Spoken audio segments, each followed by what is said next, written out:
Há um grande pensador alemão que eu aprecio imensamente, que muitas pessoas aqui gostam no campo da poesia, que é Goethe. O pensador, o filósofo alemão Goethe, ele foi capaz de coisas maravilhosas. Entre elas, criar uma conexão da filosofia com a vida, da filosofia com a botânica. Ele foi alguém que se interessou pelo Brasil de modo muito intenso.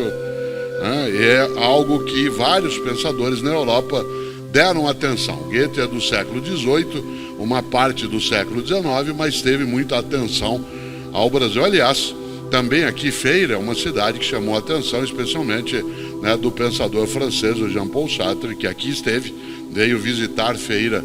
Ele e a sua esposa Simone de Beauvoir cá vieram no início dos anos 1960, né, e passaram um tempo conhecendo aqui esta cidade e região. O Sartre, que é conhecido por muitas coisas, mas uma delas tem a ver muito com você e comigo, quando ele dizia que não importa o que fazem com uma pessoa, o que importa é o que ela faz com o que fazem dela. Isto é, não importa se alguém faz algo contigo, o que importa é o que você faz daquilo que de você fizeram, e portanto exerce tua autonomia, tua iniciativa. E Goethe tem uma expressão de uma simplicidade imensa. Ele dizia: se alguma coisa tem de ser feita, então que essa coisa seja bem feita. Olha que coisa! Se alguma coisa tem de ser feita, então que essa coisa seja bem feita.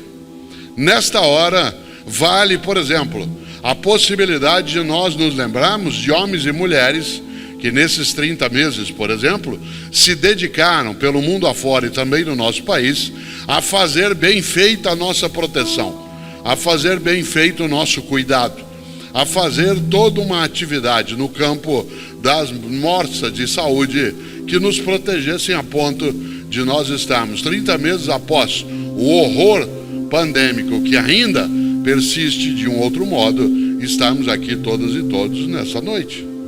Evidentemente, fazer isso hoje, 18 de outubro, que é o dia em que entre o mundo católico, especialmente, se lembra de São Lucas, um dos evangelistas, aquele que é entendido como sendo um médico. Há várias menções dentro do texto religioso cristão, né, a vida de Lucas, e entre outras coisas, hoje é, como sabe, o dia da médica, o dia do médico, por conta exatamente dessa lembrança, né, relativa a Lucas. E é curioso também, porque uma das coisas boas é o quanto que pessoas se dedicaram a, tendo de algo fazer, fazê-lo do melhor modo. Claro, nós não cessamos ainda o tempo de cuidado, de cautela, de salvaguarda. Eu mesmo passo o tempo todo em que estou com outras pessoas usando máscara. Agora eu estou aqui no palco sozinho e eu o faço por uma razão, né? Todos os dias eu tenho contato com pessoas e isso permite que eu seja, novamente, por exemplo, capturado pelo vírus. Se uma gripe, que é aquilo que eu estou nesse momento, ela traz alguma dificuldade, né, para as minhas atividades, ela não impede de vez, mas o vírus da Covid faria com que eu ficasse 2 semanas sem nenhuma atividade. Por isso, quando eu estou em estado de convivência, eu uso máscara. Para quê? Porque se alguma coisa tem de ser feita, então que ela seja bem feita. E uma das coisas que tem que ser bem feita é a nossa capacidade de cuidado. E por que eu lembro isso?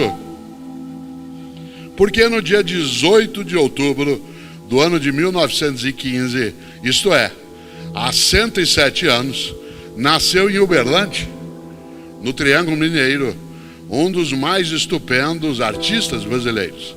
Ator, cantor, dançarino, um homem de 1,5 metro de altura, Grande Otelo.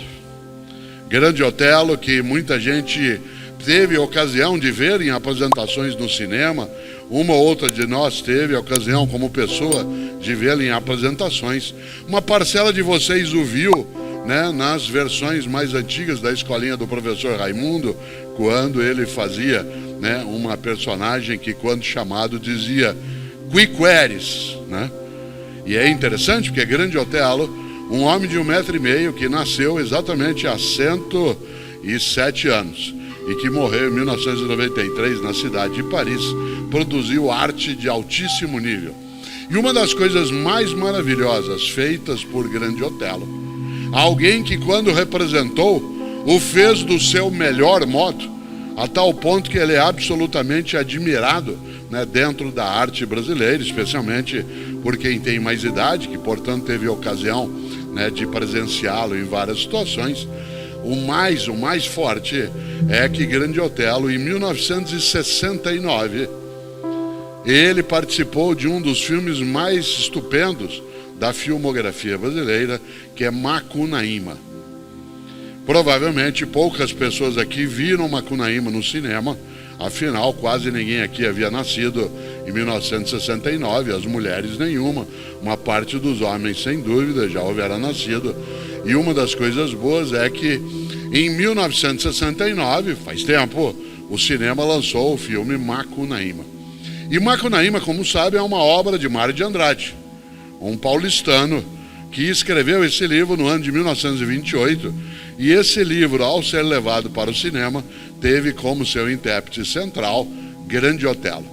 E há uma cena que se repete várias vezes no filme, que é uma cena que alerta a você e a mim, porque a personagem feita por Grande Otelo no filme, que é o próprio Macunaíma, uma das coisas que ele mais faz o tempo todo, e aquele homem de 1,5 metro de altura, fazendo o gesto magrinho como ele era, é muito curioso e ao mesmo tempo muito convincente, porque quase todas as vezes que ele aparece, ele, Grande Otelo, encarnando ali Macunaíma, diz: ai, que preguiça!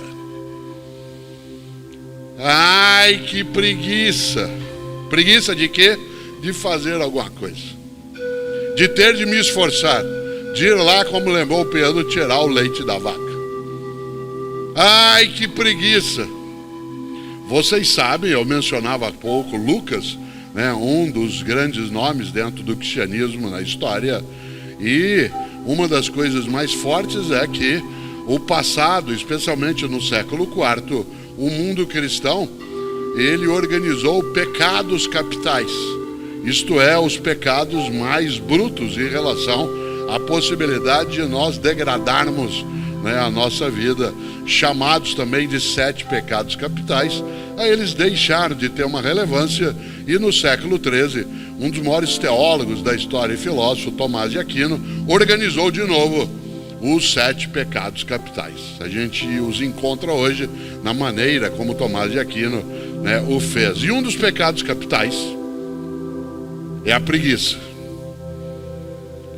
Entendido aí, para quem tem algum tipo de fé, no sentido religioso, especialmente cristão, a preguiça é um pecado, porque é a preguiça de buscar o melhor na tua vida, a preguiça de buscar a salvação, a preguiça de buscar ser bom ou boa, a preguiça de buscar ser necessária ou necessário. Aliás, a palavra preguiça no nosso idioma, ela vez ou outra pode vir também na sua forma latina, que é assídia, e também se diz assédia em português com C, né? Não assédio com 2 S, mas assédia com C, se usava no latim assídia, um pecado capital. Pecado de quê? Ai, que preguiça! Preguiça de cumprir teu dever, preguiça de não ser relaxado ou relaxado, preguiça para não ser displicente, preguiça para não ser alguém que deixa de lado aquilo que, podendo fazer melhor, faz de modo pequeno, banal, fútil,